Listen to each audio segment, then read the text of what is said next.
आपका दिमाग एक मांसपेशी नहीं है, लेकिन अगर आप उसे रोज नहीं खींचते, नहीं चुनौती देते, तो यह भी धीरे धीरे जड़ हो जाता है और आप खुद नहीं जान पाते।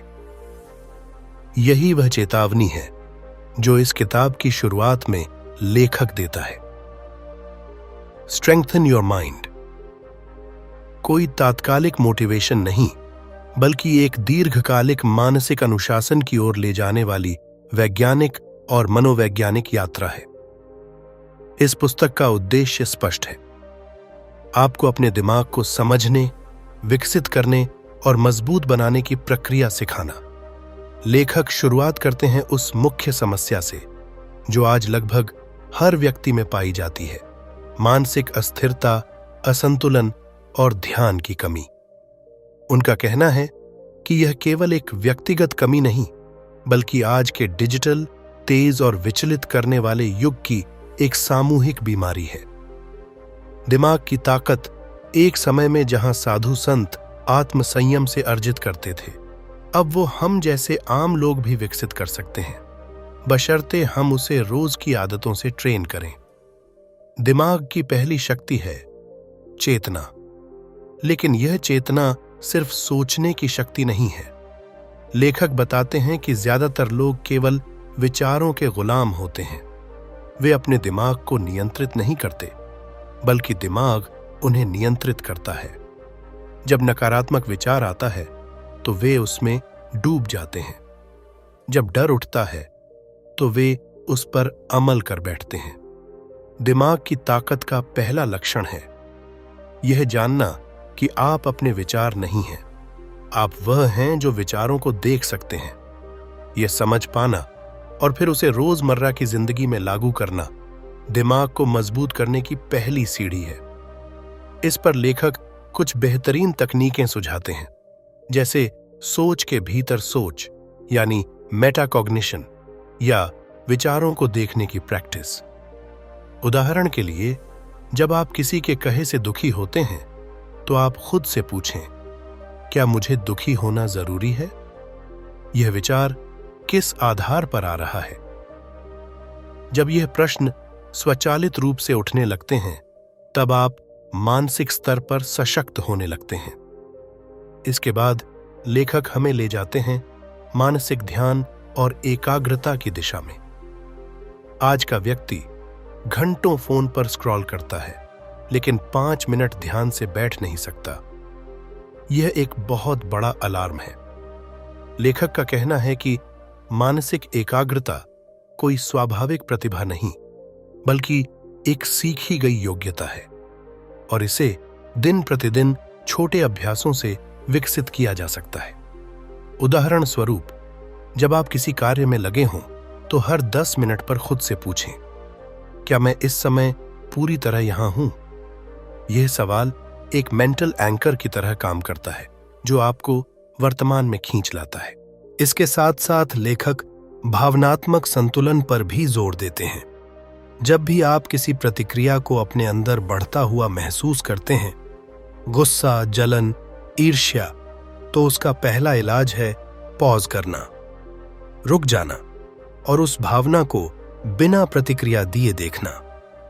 यह आसान नहीं, लेकिन यहीं से दिमाग की असली शक्ति जन्म लेती है। लेखक इसे इमोशनल कंटेनमेंट कहते हैं। भावनाओं को दबाना नहीं, बल्कि उन्हें एक जागरूक कंटेनर में रखना ताकि वे आपको बहा न ले जाएं। एक और जरूरी तत्व है सेल्फ टॉक। हम सभी हर दिन अपने आप से हजारों बातें करते हैं, लेकिन उनमें से ज्यादातर नकारात्मक होती हैं। तू कुछ नहीं कर सकता, तू हमेशा पिछड़ जाएगा, लोग क्या सोचेंगे। लेखक बताते हैं कि यह सेल्फ टॉक धीरे धीरे आत्म छवि को तोड़ देता है। इसका समाधान है हर दिन जानबूझकर अपने आप से सकारात्मक और यथार्थवादी बातें करना, जैसे मैं अभी सीख रहा हूं, मुझ में सुधार की क्षमता है, मैं इस पर काम कर सकता हूं। ये वाक्य केवल शब्द नहीं, बल्कि मानसिक इमारत के मजबूत पत्थर बनते हैं। इस मानसिक दृढ़ता को और गहरा करने के लिए लेखक डिलिबरेट डिस्कम्फर्ट का अभ्यास करने की सलाह देते हैं। हर दिन थोड़ा असुविधाजनक कार्य करना, जैसे ठंडे पानी से नहाना, 10 मिनट ध्यान लगाना, सोशल मीडिया से ब्रेक लेना, ये छोटे निर्णय आपके दिमाग को अस्थायी असहजता में आराम ढूंढना सिखाते हैं। जब दिमाग यह सीख जाता है कि असहजता भी सामान्य है, तब आप जीवन की बड़ी समस्याओं से लड़ने में सहज हो जाते हैं। लेखक का एक और महत्वपूर्ण विचार है, repetition is the master of mental strength, अर्थात मानसिक शक्ति एक दिन का काम नहीं। अगर आप रोज सोचते हैं, अभ्यास करते हैं, प्रतिक्रियाओं को देखते हैं, खुद से सवाल करते हैं और अपनी सीमाओं को चुनौती देते हैं, तो 30 दिन बाद आप वही इंसान नहीं रहेंगे। आपका दिमाग तेज, स्थिर और नियंत्रित होगा। इस भाग के अंत तक लेखक यह समझा देते हैं कि मानसिक शक्ति कोई फैंसी शब्द नहीं, बल्कि एक क्रियात्मक यात्रा है। यह यात्रा न किसी बाहरी कोच से शुरू होती है, न ही किसी मोटिवेशनल वीडियो से। यह शुरू होती है जब आप पहली बार अपने विचारों को खुद से अलग महसूस करते हैं, और यह जारी रहती है जब आप बार बार उन विचारों को जांचते हैं, चुनते हैं और उन्हें एक सशक्त दिशा में ढालते हैं। यही मानसिक प्रशिक्षण की नींव है, और यह वही नींव है जो स्ट्रेंथन योर माइंड किताब आपको अगले भागों में विस्तार से सिखाएगी। मानसिक शक्ति केवल विचारों को देख पाने या भावनाओं को समझ पाने तक सीमित नहीं होती। जब आप मन को गहराई से मजबूत बनाना शुरू करते हैं, तब अगला चरण होता है अपने विचारों और भावनाओं को व्यवहार में परिवर्तित करने की क्षमता। इस स्तर पर आकर दिमाग केवल चिंतन नहीं करता, बल्कि दिशा देता है। और यही फर्क है मानसिक जागरूकता और मानसिक नेतृत्व के बीच। लेखक कहते हैं कि विचार शक्ति को तभी सार्थक दिशा मिलती है जब वह निर्णय लेने की प्रक्रिया में उतरती है। अधिकतर लोग सोचते हैं, महसूस करते हैं, लेकिन निर्णय नहीं ले पाते, या फिर निर्णय लेकर उस पर टिक नहीं पाते। इसका कारण स्पष्ट है, मानसिक स्पष्टता की कमी। लेखक यहां बताते हैं कि दिमाग को मजबूत करने की अगली कला है क्लैरिटी अंडर कॉन्फ्लिक्ट, यानी जब उलझन हो, दबाव हो, तब भी स्पष्टता से सोच पाना और निर्णय ले पाना। इस मानसिक स्पष्टता के लिए जरूरी है वैल्यू सिस्टम का निर्माण। जब तक आपके पास एक स्पष्ट मूल्य तंत्र नहीं होता, जैसे ईमानदारी, अनुशासन, सीखने की ललक, तब तक आपका दिमाग हर परिस्थिति में नया नया निर्णय लेने की कोशिश करता है, जो थकावट और भ्रम का कारण बनता है। लेकिन जब आपके जीवन में 3-4 मूलभूत मूल्य स्पष्ट होते हैं, तब हर निर्णय का मार्गदर्शन उन्हीं मूल्यों से हो जाता है। इस तरह निर्णय जल्दी, सटीक और संपूर्ण होते हैं। दूसरी बात जो लेखक यहां जोर देकर समझाते हैं, वह है इमोशनल एफिशिएंसी। यह शब्द नया जरूर लगता है, लेकिन इसका मतलब गहरा है। अपने भावनात्मक संसाधनों को कब, कहां और कितना प्रयोग करना है, यह जानना।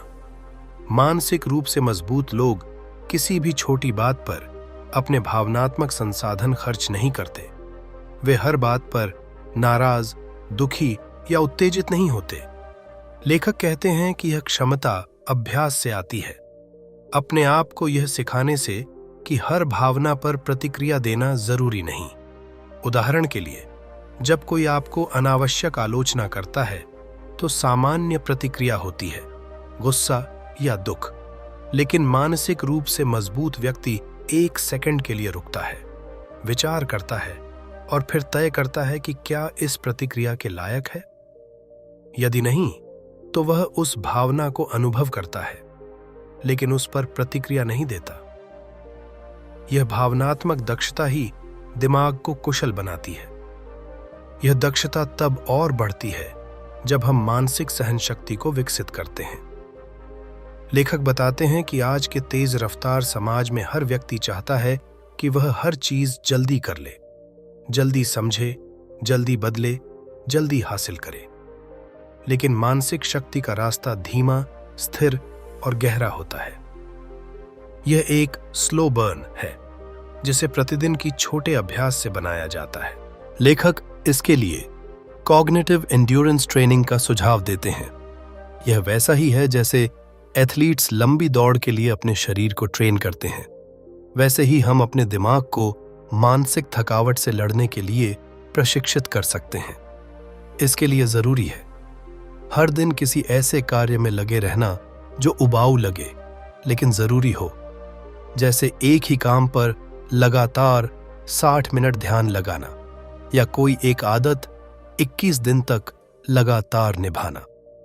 जब आप ऐसा करते हैं तो आपका दिमाग धीरे धीरे सीखता है कि थकावट कोई दुश्मन नहीं बल्कि अभ्यास का हिस्सा है। इसी क्रम में लेखक एक बहुत जरूरी मानसिक शक्ति का उल्लेख करते हैं, सेल्फ अलाइनमेंट, यानी आपका दिमाग, आपका हृदय और आपकी क्रिया तीनों एक दिशा में हों। जब व्यक्ति सोचता कुछ है, चाहता कुछ और है और करता कुछ तीसरा, तब मानसिक अशांति जन्म लेती है। लेकिन जब आप सोचते भी वही हैं जो आप महसूस करते हैं और जो आप करते हैं, तब एक सहज ऊर्जा का प्रवाह होता है जिससे दिमाग तेज, सटीक और स्पष्ट बनता है। लेखक बताते हैं कि सेल्फ अलाइनमेंट लाने के लिए इंट्रोस्पेक्टिव ऑनेस्टी जरूरी है, यानी अपने आप से पूरी ईमानदारी। जब आप अकेले हों और खुद से सवाल करें कि क्या मैं वही जीवन जी रहा हूं जो मेरे मूल्यों के अनुरूप है? क्या मेरा कर्म, मेरे विचार और मेरी भावना एक ही दिशा में है? यह सवाल ही मानसिक दृढ़ता की जड़ें गहराई तक डालते हैं। इसी दिशा में अगला अभ्यास आता है, मेंटल रिहर्सल। लेखक कहते हैं कि दिमाग को मजबूत बनाने के लिए केवल अभ्यास नहीं, कल्पना भी जरूरी है।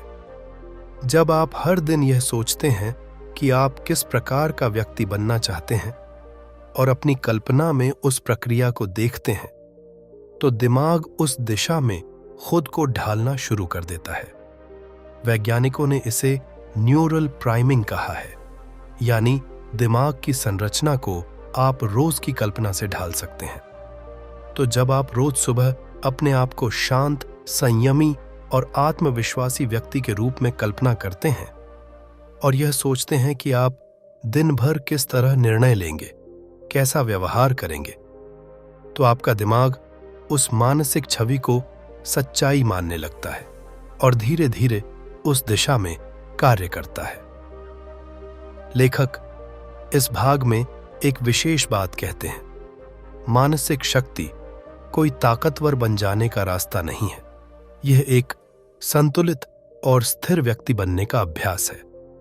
मानसिक मजबूती का मतलब यह नहीं कि आप हर बात में जीतते हैं या सबको हरा देते हैं, बल्कि इसका मतलब है जब आप हारते हैं, जब दुनिया आपको गिराने की कोशिश करती है, जब कुछ भी आपके मन के अनुसार नहीं होता, तब भी आप अपनी सोच, अपनी प्रतिक्रिया और अपनी ऊर्जा को खोते नहीं। यही आत्मनियंत्रण है, यही मानसिक स्वतंत्रता है। जब हम मानसिक शक्ति की बात करते हैं तो यह केवल सोचने, समझने या शांत रहने तक सीमित नहीं होती। दिमाग की असली ताकत तब सामने आती है जब वह अपनी स्थिरता, स्पष्टता और अनुशासन को लगातार जीवन के हर पहलू में उतारना सीखता है। यह तीसरा स्तर है, सस्टेनेबल मेंटल ट्रांसफॉर्मेशन, यानी मानसिक परिवर्तन जो क्षणिक नहीं बल्कि स्थायी हो। लेखक कहते हैं कि मानसिक शक्ति का सबसे बड़ा दुश्मन है मन की अस्थिरता। यह अस्थिरता किसी बड़े तूफान की तरह नहीं आती, बल्कि रोजमर्रा के छोटे छोटे विचलनों से बनती है, जैसे बार बार फोन चेक करना, हर मिनट किसी सूचना का इंतजार करना, असंगत सोचों में डूब जाना या यह तय न कर पाना कि आज क्या जरूरी है। ये छोटी बातें मिलकर दिमाग को कमजोर करती हैं और आत्मविश्वास को खा जाती हैं। इसका इलाज है मेंटल एंकरिंग। लेखक बताते हैं कि आपको हर दिन कुछ ऐसे बिंदु तय करने होंगे जो आपको बार बार वर्तमान में वापस लाएं। जैसे सुबह उठते ही फोन नहीं देखना, बल्कि 5 मिनट आंखें बंद करके आज का उद्देश्य सोच लेना। काम करते हुए हर 30 मिनट पर रुककर एक गहरी सांस लेना और यह पूछना, क्या मैं इस समय जागरूक हूं? इस तरह के छोटे छोटे प्रश्न और अभ्यास मानसिक जड़ता को तोड़ते हैं और स्थिरता को जन्म देते हैं। अब बात आती है अनुशासन की। लेखक स्पष्ट करते हैं कि मानसिक शक्ति की कोई भी बात अनुशासन के बिना अधूरी है। आत्मनियंत्रण केवल नकारात्मक आदतों को रोकना नहीं, बल्कि सकारात्मक आदतों को बनाना भी है। जैसे हर दिन 10 मिनट पढ़ना, ध्यान करना, वॉक पर जाना या खुद से संवाद करना। जब ये आदतें एक तय समय पर रोज की जाती हैं, तो दिमाग उन्हें मानसिक संरचना का हिस्सा मानता है और धीरे धीरे ये आदतें आत्म छवि को बदल देती हैं। लेखक कहते हैं कि हर व्यक्ति के दिमाग में 2 आवाजें होती हैं, एक जो कहती है कल कर लेंगे और दूसरी जो कहती है आज ही करना है। दिमाग की असली शक्ति तब बढ़ती है जब आप बार बार दूसरी आवाज को सुनना शुरू करते हैं। यह अभ्यास से आता है और यही अभ्यास मेंटल सेल्फ लीडरशिप कहलाता है, यानी अपने विचारों, आदतों और प्रतिक्रियाओं को नेतृत्व देना। इसके साथ एक महत्वपूर्ण बात आती है, मन की इनर नैरेटिव को बदलना। हम सभी अपने भीतर एक कहानी चलाते हैं, मैं कमजोर हूं, मेरे साथ कुछ अच्छा नहीं होता, मैं कभी अनुशासित नहीं रह सकता। ये कहानियां धीरे धीरे दिमाग की असली तस्वीर बन जाती हैं। लेखक समझाते हैं कि इस नैरेटिव को बदलना ही मानसिक परिवर्तन का सबसे गहरा बिंदु है। इस बदलाव के लिए जरूरी है कि आप हर दिन अपने आप से कुछ सटीक सवाल पूछें। मैं अपनी किस आदत को बदलना चाहता हूं? मैं खुद को किस नए रूप में देखना चाहता हूं? मैं कौन से विचारों को बार बार दोहरा रहा हूं? जब आप इन सवालों को लगातार खुद से पूछते हैं, तो आप अपने दिमाग में मौजूद पुरानी कहानी को चुनौती देने लगते हैं और यही चुनौती मानसिक विकास की शुरुआत होती है। अब लेखक हमें ले जाते हैं एक और बेहद जरूरी आयाम की ओर, डिसीजन रेजिलियंस, यानी जब कठिन निर्णय लेने पड़े तब भी डगमगाना नहीं। अक्सर लोग सही जानते हैं कि उन्हें क्या करना चाहिए, लेकिन वे निर्णय नहीं ले पाते क्योंकि डर हावी होता है, असफलता का डर, आलोचना का डर, बदलाव का डर। लेखक कहते हैं कि मानसिक शक्ति का मतलब है डर की उपस्थिति के बावजूद कार्य करना, यानी डर को खत्म करना नहीं, बल्कि उसे साथ लेकर आगे बढ़ना। यह साहस हर दिन छोटे निर्णयों से आता है, जैसे एक कठिन बातचीत करना, कोई अनावश्यक चीज मना करना, समय की बर्बादी से इनकार करना। जब आप बार बार कठिन फैसले लेते हैं, तो आपका दिमाग डर के बावजूद स्थिर रहना सीखता है। यही डिसीजन रेजिलियंस है। यही थे। एक और जरूरी बात लेखक बताते हैं, डिलेड ग्रेटिफिकेशन की ताकत। आज का इंसान तत्काल सुख का आदी हो गया है। जैसे अभी खाने का मन है तो ऑर्डर कर लिया, कुछ देखना है तो स्क्रॉल कर लिया। लेकिन मानसिक शक्ति का मूलभूत सिद्धांत है लंबे लक्ष्य के लिए तात्कालिक सुख को रोक पाना। जब आप किसी काम का परिणाम तुरंत न देखकर उसके अभ्यास पर ध्यान केंद्रित करते हैं, तब आप अपने दिमाग को धैर्य और गहराई सिखाते हैं। लेखक इसे एक बहुत ही सरल उदाहरण से समझाते हैं। मान लीजिए आपको हर दिन 20 मिनट ध्यान करना है, लेकिन शुरू के 10 दिन कोई परिणाम नहीं दिखता। तब कमजोर दिमाग कहेगा, छोड़ो, इससे कुछ नहीं हो रहा। लेकिन एक मजबूत दिमाग कहता है, मैं यह कर रहा हूं क्योंकि यह मेरे उद्देश्य के साथ जुड़ा है, परिणाम चाहे जब भी आए। यह सोच मानसिक परिपक्वता की पहचान है। तीसरे भाग के अंत में लेखक हमें एक बड़ा दर्शन समझाते हैं। मानसिक शक्ति केवल कंट्रोल नहीं, बल्कि सहयोग की भी कला है। यानी दिमाग को दबाकर नहीं, बल्कि समझाकर प्रशिक्षित किया जाता है।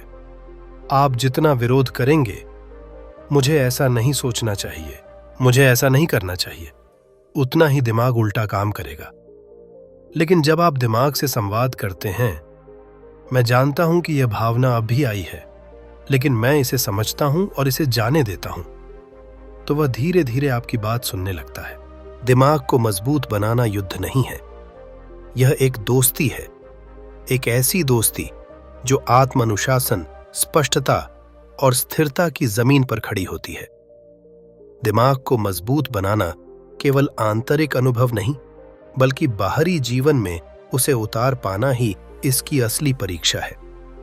जब मानसिक शक्ति केवल सोच और भावना तक नहीं, बल्कि हमारे रिश्तों, करियर, स्वास्थ्य और समय प्रबंधन में उतरने लगे, तभी वह परिपक्व कहलाती है। यह अंतिम स्तर है, इंटीग्रेशन, यानी मन की शक्ति का जीवन के हर हिस्से में समावेश। लेखक कहते हैं कि दिमाग को मजबूत करने का कोई अर्थ नहीं अगर वह हमारे व्यवहार में नहीं झलकता। एक व्यक्ति जो ध्यान करता है लेकिन हर दिन क्रोध करता है, वह मानसिक अभ्यास कर रहा है लेकिन मानसिक शक्ति का उपयोग नहीं। वहीं एक व्यक्ति जो निर्णयों में स्थिर, शब्दों में सटीक और रिश्तों में सजीव है, वह मानसिक शक्ति को जी रहा है। इसीलिए लेखक इस भाग की शुरुआत करते हैं बिहेवियरल मिरर से। वह कहते हैं कि हर दिन अपना व्यवहार देखिए। क्या आप जिन बातों पर काम कर रहे हैं वे आपके व्यवहार में भी उतर रही हैं? जैसे यदि आप संयम की प्रैक्टिस कर रहे हैं, तो क्या आपकी प्रतिक्रिया लोगों के साथ संयमित हो रही है? यदि आप अनुशासन बढ़ा रहे हैं, तो क्या आपकी दिनचर्या में स्थिरता दिख रही है? यह आत्म परीक्षण ही आपकी प्रगति का असली दर्पण है। इसके बाद लेखक समझाते हैं कि मानसिक शक्ति का एक बड़ा लक्षण है सिचुएशनल प्रेजेंस, यानी हर परिस्थिति में पूरी उपस्थिति के साथ रहना। अक्सर लोग शारीरिक रूप से उपस्थित होते हैं, लेकिन उनका मन या तो अतीत की चिंता में या भविष्य की योजना में उलझा होता है। मानसिक शक्ति का अर्थ है अभी जो हो रहा है उसे पूरी जागरूकता से जीना। लेखक कहते हैं कि यह अभ्यास कठिन है लेकिन बेहद शक्तिशाली। जब आप किसी भी परिस्थिति में पूरी उपस्थिति से रहते हैं, बातचीत करते समय केवल सामने वाले की बात पर ध्यान देते हैं, खाना खाते समय केवल स्वाद और शांति को महसूस करते हैं, चलते हुए केवल पैरों की गति और हवा को महसूस करते हैं, तब आपका दिमाग विकेंद्रित नहीं रहता, वह केंद्रित होता है। और यही केंद्र आपकी शक्ति का स्रोत है। इसके साथ साथ लेखक एक और गहरे सिद्धांत पर प्रकाश डालते हैं, मेंटल एनर्जी मैनेजमेंट। अधिकतर लोग समय प्रबंधन की बात करते हैं, लेकिन मानसिक ऊर्जा का प्रबंधन उससे भी ज्यादा आवश्यक है। आपके पास 24 घंटे तो हैं, लेकिन केवल कुछ घंटे ऐसे होते हैं जब आपकी मानसिक ऊर्जा सबसे तेज होती है। उसी समय आपको सबसे महत्वपूर्ण कार्य करने चाहिए। मानसिक रूप से मजबूत लोग यह समझते हैं कि उन्हें कब सोचना है, कब रुकना है और कब बस बहना है। वे हर समय करते रहने की आदत में नहीं होते, बल्कि मानसिक ऊर्जा को पूरी ईमानदारी से सुनते हैं। जब उन्हें लगता है कि विचार थक गए हैं, तो वे ब्रेक लेते हैं। जब उन्हें भीतर से प्रेरणा मिलती है, तो वे पूरे मन से काम करते हैं। यह संतुलन मानसिक शक्ति की परिपक्वता है। इसके साथ ही लेखक स्पष्ट करते हैं कि मानसिक शक्ति का अर्थ केवल खुद के लिए जीना नहीं, बल्कि दूसरों को अपलिफ्ट करना भी है।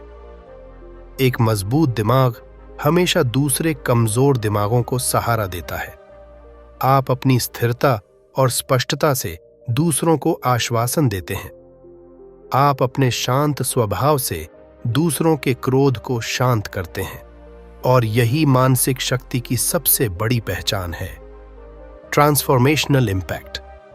अब लेखक हमें अंतिम और सबसे गहरे अभ्यास की ओर ले जाते हैं, आइडेंटिटी शिफ्टिंग।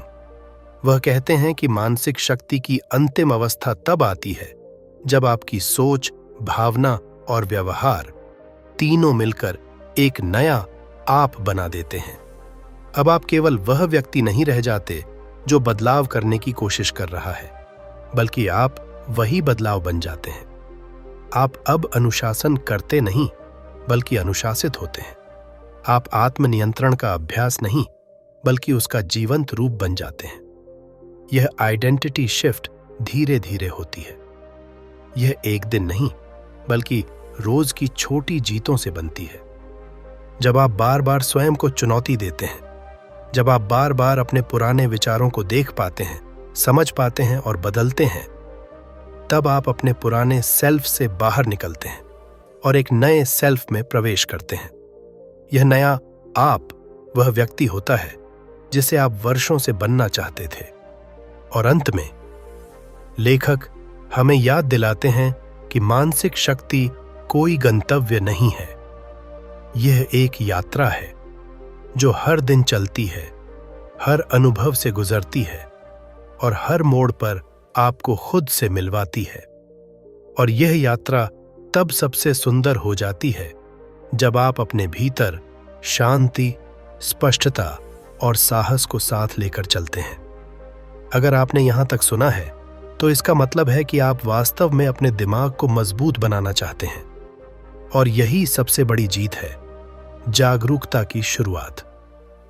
अगर ये 4 भाग आपको मददगार लगे तो इस चैनल को सब्सक्राइब जरूर करें, ताकि हम आगे भी आपको ऐसी ही प्रेरक, स्पष्ट और गहराई भरी ऑडियो बुक्स प्रदान कर सकें।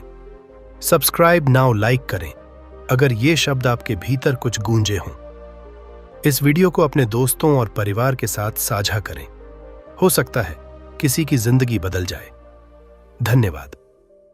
आपका साथ ही हमारी सबसे बड़ी शक्ति है।